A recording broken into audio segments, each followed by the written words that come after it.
आखिर माता लक्ष्मी और भगवान विष्णु में लड़ाई क्यों हुई? नमस्कार दोस्तों, ये कहानी भगवान विष्णु और माता लक्ष्मी की है। और अगर आप भी श्री हरि भगवान विष्णु और माता लक्ष्मी के सच्चे भक्त हैं तो हमारे चैनल को लाइक एंड सब्सक्राइब करके बेल आइकन जरूर प्रेस करें। ये कहानी बहुत ही ज्ञानवर्धक और भक्ति प्रेम भाव से भरपूर है। ये कहानी भगवान के भक्तों को बहुत ही फलदायी होती है। इस कहानी को शांत मन और ईयरफोन लगाकर सुने। माँ लक्ष्मी आपके सदा भंडार भरेंगी। तो आइए कहानी शुरू करते हैं। मित्रों, आपने धर्म ग्रंथों और तस्वीरों में देखा होगा कि भगवान विष्णु शेषनाग की सैया पर विराजमान रहते हैं और देवी लक्ष्मी बड़े ही प्रेम पूर्वक उनके चरण दबाया करती हैं। दोनों का ये दृश्य देखकर उनके भक्त यही चाहते हैं कि दोनों में यही प्रेम सदा बना रहे। लेकिन एक बार ऐसा क्या हो गया था कि आपस में लड़ पड़े थे माता लक्ष्मी और भगवान विष्णु। इस बात की जानकारी हम आपको एक कथा के माध्यम से बताते हैं। एक बार श्री हरि नारायण देवी लक्ष्मी से बोले कि लोगों में कितनी भक्ति बढ़ गई है, सब नारायण नारायण करते हैं। भगवान की बात सुनकर लक्ष्मी जी बोली, आपको पाने के लिए नहीं, मुझे पाने के लिए भक्ति बढ़ गई है। जिस पर श्री हरि बोले, लोग लक्ष्मी लक्ष्मी ऐसा जाप नहीं करते हैं। ये सब संवाद के बाद देवी लक्ष्मी बोली कि विश्वास ना हो तो परीक्षा हो जाए। जिसके बाद भगवान विष्णु एक गांव में ब्राह्मण का रूप धारण करके गए और एक घर का दरवाजा खटखटाया। घर के यमराज ने द्वार खोलकर पूछा कि आप कहाँ के हैं?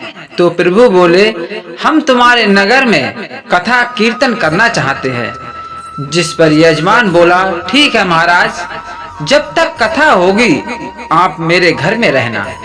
बाद में गांव के कुछ लोग इकट्ठा हो गए और सारी तैयारी कर दी। पहले दिन कुछ लोग आए।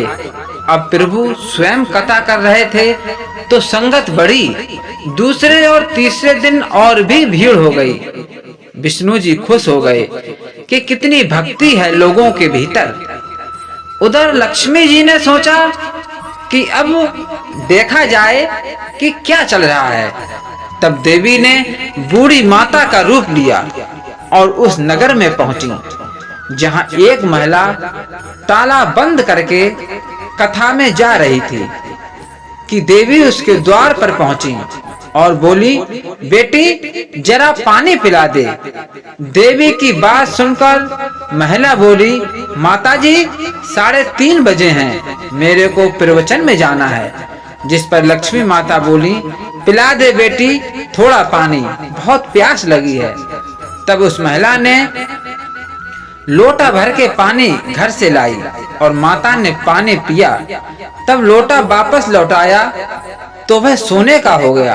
ये देखकर महिला सोच में पड़ गई कि लोटा दिया तो पीतल का था पर वापस लिया तो सोने का। कैसी चमत्कारी माता है। अब उस महिला ने हाथ जोड़कर कहा कि माताजी, आपको भूख भी लगी होगी, खाना खा लीजिए। लालच की इच्छा रखते हुए सोचा कि खाना खाएंगी तो बर्तन भी सोने के हो जाएंगे। माता उसकी मनसा समझ गईं और कहने लगी, तुम जाओ बेटी, तुम्हारा प्रवचन का समय निकला जा रहा है। जिसके बाद वह महिला प्रवचन में आई, लेकिन अपने आसपास की सभी महिलाओं को सारी बात बताई। अब महिलाएं ये सुनकर चलते सत्संग के बीच से उठकर चली गईं। वहीं अगले दिन से इस कथा में लोगों की संख्या कम हो गई। तो भगवान हरि ने पूछा कि लोगों की संख्या कम कैसे हो गई? तब किसी ने कहा, नगर में एक चमत्कारिक माताजी आई हैं, जिसके घर से दूध पीती हैं तो गिलास सोने का हो जाता है। थाली में रोटी सब्जी खाती हैं तो थाली सोने की हो जाती है। उनके चलते लोग प्रवचन में नहीं आते। जिसके बाद विष्णु जी समझ गए कि देवी लक्ष्मी का आगमन हो चुका है। इतनी बात सुनते ही देखा कि जो यजमान सेठ जी थे वो भी उठकर खड़े हो गए, चुपके से निकल लिए और माता लक्ष्मी जी के पास पहुंचकर बोले, माता, मैं तो भगवान की कथा का आयोजन कर रहा था और आपने मेरे घर को ही छोड़ दिया। देवी बोली, तुम्हारे घर तो मैं सबसे पहले आने वाली थी, लेकिन तुमने अपने घर में जिस कथाकार को ठहराया है वो चला जाए तभी तो मैं आऊं। सेठ जी बोले, बस इतनी सी बात, उन्हें अभी धर्मशाला में कमरा दिलवा देता हूं। अब जैसे ही भगवान कथा करके घर आए तो सेठ जी बोले, महाराज आप अपना बिस्तर बांधो और जाओ, आपकी रहने की व्यवस्था अब से धर्मशाला में कर दी है। जिस पर महाराज बोले, अभी तो कथा में 2-3 दिन बचे हैं, यहीं रहने दो। सेठ बोले, नहीं नहीं, जल्दी जाओ, मैं कुछ नहीं सुनने वाला, मुझे किसी और मेहमान को अपने घर में ठहराना है। इतने में ही देवी लक्ष्मी आई और कहा कि सेठ जी आप थोड़ा बाहर जाओ, मैं इन्हें विदा करती हूँ। माता लक्ष्मी जी भगवान से बोली, प्रभु अब तो मान गए।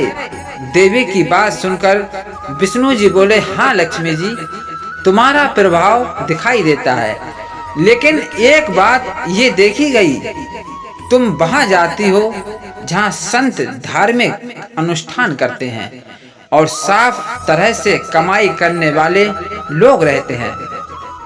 इसका अर्थ है संत जहां भी कथा करेंगे आप वहां अवश्य आगमन करेंगे।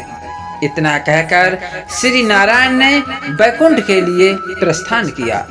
अब प्रभु के जाने के बाद अगले दिन सेठ के घर सभी गांव वालों की भीड़ हो गई।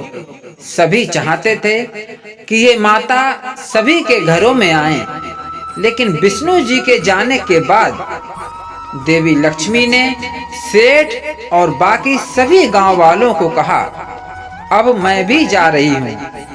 सभी कहने लगे कि माता ऐसा क्यों, हमसे क्या भूल हुई है? माता ने कहा, मैं वहीं रहती हूँ जहाँ नारायण का वास होता है। आपने नारायण को तो यहाँ से निकाल दिया, तो मैं भी यहाँ कैसे रह सकती हूँ? और वो भी चली गई। तो मित्रों, आपने जाना कि आपस में क्यों लड़ पड़े थे माता लक्ष्मी और भगवान विष्णु। यदि आपको ये कथा अच्छी लगी हो तो शेयर जरूर करें। जय श्री राधे, जय श्री कृष्णा।